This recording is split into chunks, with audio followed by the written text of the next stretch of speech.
मोहोळचे माजी आमदार रमेश कदम आता आपल्या सोबत आहेत। म्हणजे काय सांगणार, आज वर्धापन दिन, 2 वर्धापन दिन आहेत राष्ट्रवादीचे। काय खरा वर्धापन दिन नेमका कोणाचा पण? नाही, खरा वर्धापन दिन आपण जर कार्यकर्ता म्हणून मला विचारलं तर या राष्ट्रवादी काँग्रेस पक्षाचा जन्म, या राष्ट्रवादी काँग्रेस पक्षाची स्थापना ही माननीय शरदचंद्रजी पवार साहेबांनी केली। आणि आज हा जो राष्ट्रवादी काँग्रेस पार्टी शरदचंद्रजी पवार पक्षाचा वर्धापन दिन आहे, हा आमच्यासारख्या कार्यकर्त्यांसाठी एक वेगळा ऊर्जा देणारा हा दिन आहे। राष्ट्रवादी काँग्रेस पक्षाच्या राज्यातल्या तमाम कार्यकर्त्यांना नवीन विचार आणि नवीन धोरण देणारा हा आजचा दिवस आहे। त्यामुळे आमच्यासाठी हा निश्चित आनंदाचा दिवस आहे। पण मग तिकडे देखील वर्धापन दिन होतो, जो अजित पवारांचा वर्धापन दिन आहे, आणि ते देखील तेच म्हणतात की आमची खरी राष्ट्रवादी आहे, जो कोर्टाने देखील निकाल दिलेला आहे तसा। नाही, परंतु आमच्यासारखे कार्यकर्ते आज राष्ट्रवादी काँग्रेस पक्षाच्या स्थापनेपासून आदरणीय पवारसाहेबांसोबत आहेत।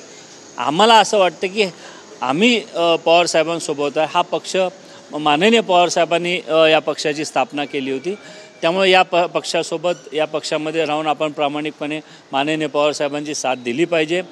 अडचणीच्या काळामध्ये पक्षासोबतच ठामपणाने उभं राहिलं पाहिजे, अशी भूमिका घेऊन आम्ही या पक्षामध्ये काम करतोय। मग तुम्ही काही तिकडे गेला नाही, तुम्हाला काही नव्हती का ऑफर काही दादांसोबत? नाही, ऑफरचा विषय नाही, आमची सगळी निष्ठा माननीय पवारसाहेबांसोबत आहे, त्यामुळे आम्ही सर्व कार्यकर्ते पवारसाहेबांसोबतच राहणार आहोत। दोन्ही राष्ट्रवादी एकत्रीकरणाच्या चर्चा आहे गेल्या काही दिवसांपासून सुरू आहेत। तुम्हाला काय वाटतं की दोन्ही राष्ट्रवादीच्या काका पुतण्यांनी एकत्र यावं? नाही, ज्यावेळेला माझ्यासारखा कार्यकर्ता, आमच्यासारखे कार्यकर्ते गाव पातळीवर, तालुका पातळीवर, जिल्हा पातळीवर काम करत असतात, त्यावेळेला सर्व कार्यकर्ते एकत्रितपणाने आम्ही काम करत असतो।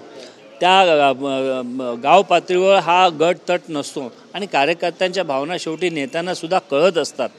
आजच्या वर्धापन दिनाच्या माध्यमातून कार्यकर्त्यांच्या राज्यभरातनं कार्यकर्ते पदाधिकारी येणार आहेत, त्यामुळे या मेळाव्याच्या माध्यमातून कार्यकर्त्यांच्या भावना निश्चितपणाने नेत्यांपर्यंत पोचतील, माननीय पवारसाहेबांपर्यंत पोचतील, माननीय सुप्रियाताईंसोबत पर्यंत पोचतील, माननीय जयंत पाटील साहेबांपर्यंत पोचतील, आणि निश्चितपणाने त्यानंतर या संदर्भातला काहीतरी निर्णय होईल अशा पद्धतीचं वातावरण आम्ही आहे। भावना काय नेमक्या, म्हणजे एकत्र यावे ह्याच भावना आहे तुमच्या?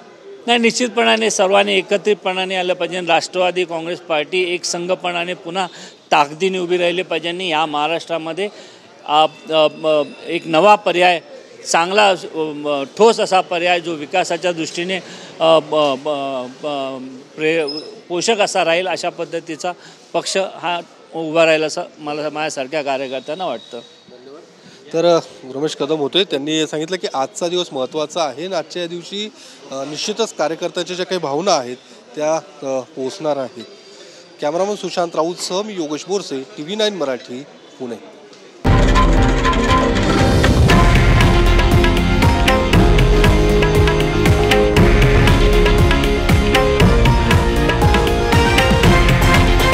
हे आहे देशातील नंबर 1 न्यूज नेटवर्क आणि आपण पाहत आहात TV9 मराठी, एकमेव।